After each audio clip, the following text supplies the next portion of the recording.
So the moment we've left the church, we've gone for a walk around Borley to see if we can get a look at the old rectory, which is what made this village so haunted. And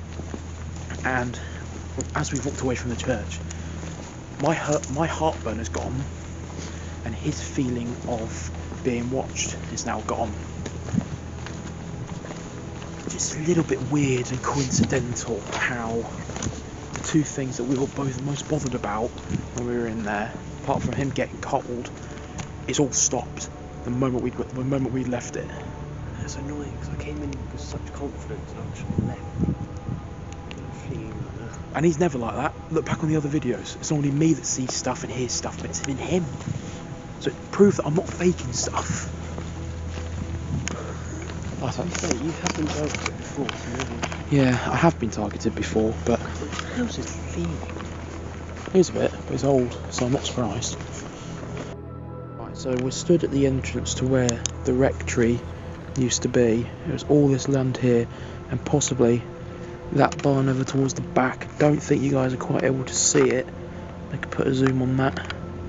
Just over there. I'll try and enhance the video at post, but there is a barn just back there which may have been connected to it, but it's this entire green area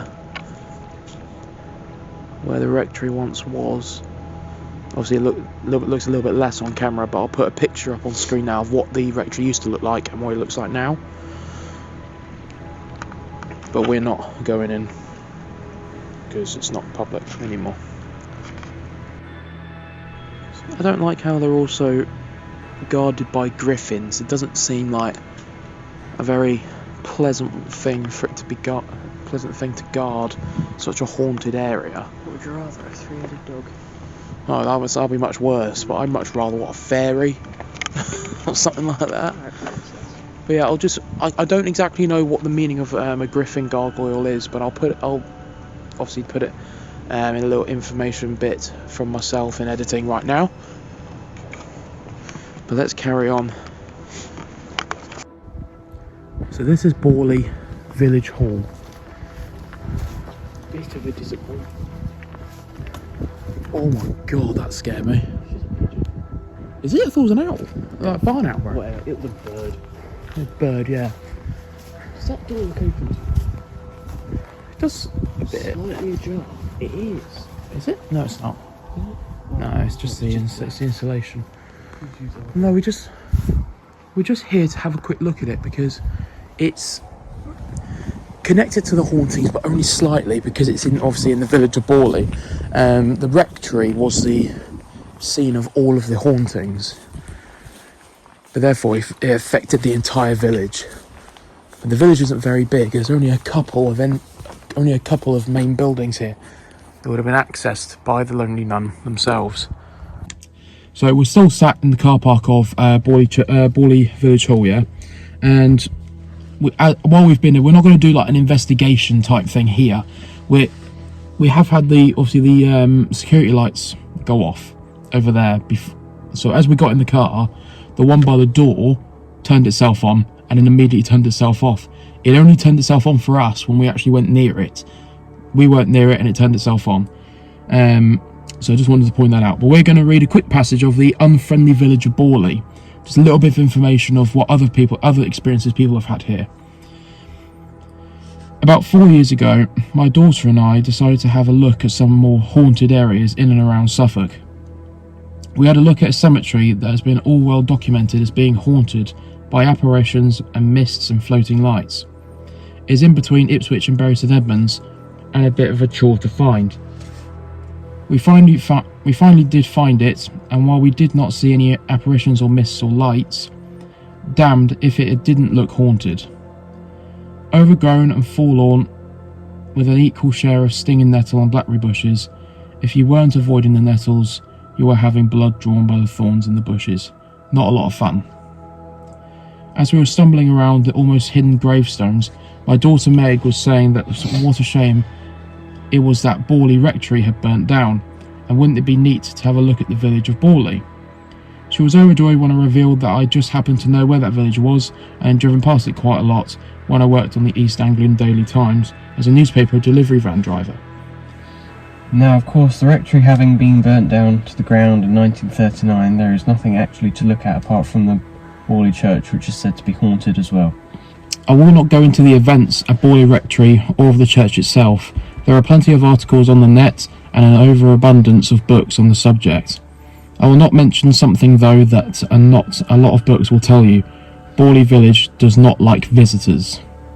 Really? When you arrive at the village, which is not clearly signposted, you will find no place to park your car. The church has a car park, but it's chained up and locked. Presumably they do unlock it on Sunday mornings when they still have the functioning church, so they do their church services. The shoulders of the roads through the village have large stones or small boulders placed in such a way that you cannot park your car on the side of the road. If the rocks aren't blocking you, logs and other items serve the same purpose. So for us, we had to park outside of the village to walk in, because we drove through it, we found nowhere to park. So, despite this setback, we managed to park over a quarter of a mile away near a public footpath. That's pretty much exactly where we parked. The weather was typically English, and that is drizzling with rain. That's a fair way to put it. Lucky. Not enough to drench you quickly, but just enough to make you feel damp all over. The ground was saturated and muddy. The weather did not provide one bonus. As it was so nasty out, we pretty much had the place to ourselves. We wandered as close as we could to the site of the rectory and had a wander around the church grounds. Apart from odd curtain twitching, no one bothered us, but the atmosphere of the place was horrid. Meg and I both remarked that we felt unwelcome.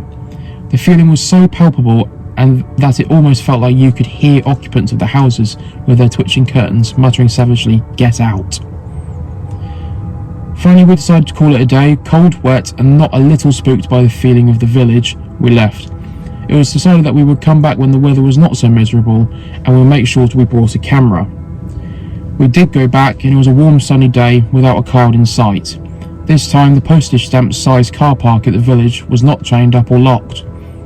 I quickly pulled the car in, and Meg and I got out to look at the church cemetery first. Incredibly, despite inviting the weather, the village and the church still had that get out feeling. I must say though, as we were walking away from it, I said, I don't want to go back in there. Like, it feels like it's just so eerie. It feels wrong to be there.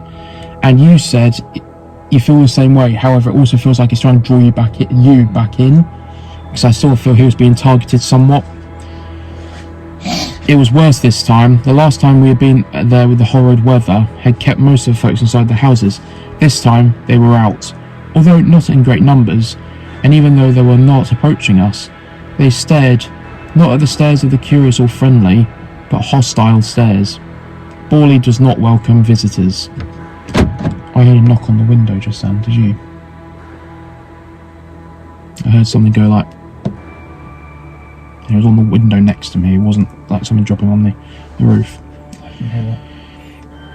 Even though the events of Borley Rectory happened a long time ago, it seems that the village resents anyone visiting the place in search of spooks or just to look at where all the kerfuffle took place. With an atmosphere that stops just this side of hostile, you do not feel comfortable being there.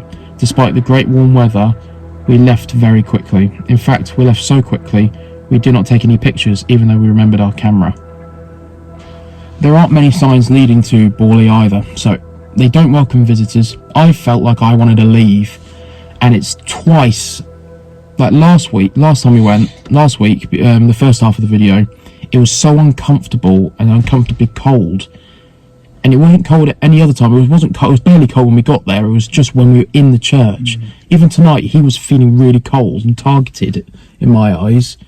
It just felt like we're not welcome there whatsoever, which is kind of why I chose this place to do, because it's just not right.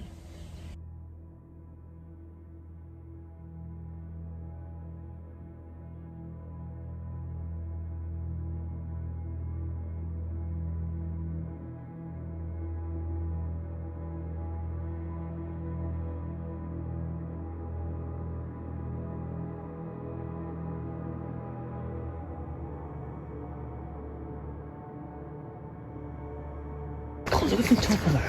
That's amazing. This place is huge. Have you got the torch? Yes. Okay, good. Do you want it on? No, not yet. We'll be alright. Jesus. The door's through there. Turn the torch on now because the camera can't see. Point it forward, man. I'm readjusting my hands. That sounds wrong.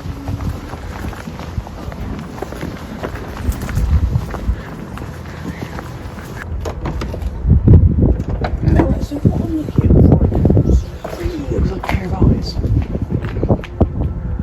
Oh yeah, I can see what you mean. I can still see it on the camera. Yeah, it's just lights. Okay. All good. I think they're like perfectly spaced apart. I don't like not having the big torch. Yeah, especially for this place. Yeah. This side's definitely colder. Actually, no light. No, thank you. Security light, however. But... Well, this church is partly connected to all the Borley hauntings, as it's only in the village over. So you guys get a quick teaser into the place that all three of us will do when the time comes.